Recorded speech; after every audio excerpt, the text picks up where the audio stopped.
Hi, today I want to show you how you can easily create a retro look for your pictures.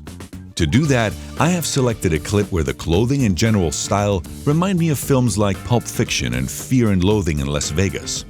Motif and backdrop fit, but the colors and contrast of the clip are still way too modern. To create a suitable retro look, I use our Warping Wheels plugin.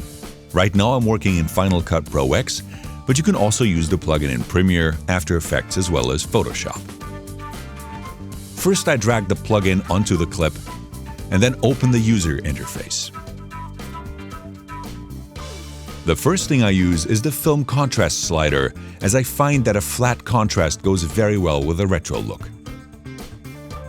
While normal contrast sliders just make the image look boring when you lower the contrast, the Warping Wheels film contrast slider gives your footage a very nice cinematic look that is slightly dreamy. I can still slightly adjust the basic mood with the master wheel. I just pull the slider a bit into the magenta range to make the image more interesting in terms of color, but only slightly. That was a bit too much now. Well, now it fits pretty well. Since I don't want my skin tones to turn out all magenta, I simply protect them from the influence of the color wheels by using the Protect Skin Tone slider. Then I also adjust the skin tone a little bit towards yellow. By the way, in Warping Wheels you can always control the skin tones independently of the color corrections. This saves you a lot of time when creating looks. Now I desaturate the shadows a bit. To illustrate what happens here, I exaggerate a little to start with. You can see the effect in the dark areas of the hair especially well. Because of all the yellow-orange tones in the image, the desaturated areas even look slightly bluish now because of the color contrast, but they are indeed neutral. I find the complete desaturation of the shadows a bit too much in terms of the look. However, I think it generally supports the retro effect quite well here in the image. Although I want to achieve a flat film look for this clip, I want to spice up the contrast in the image a bit.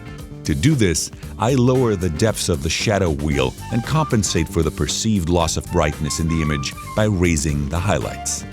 It's always a good idea to check whether the result looks better if you fine-tune the range of influence of the color wheel in the direction of light or dark and, if necessary, widen or narrow it.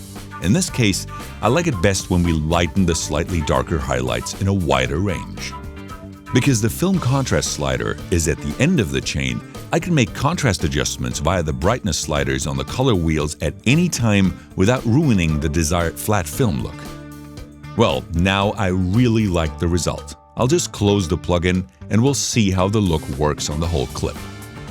Perfect. I'll show you the before and after comparison again so you can see what we achieved with this effect.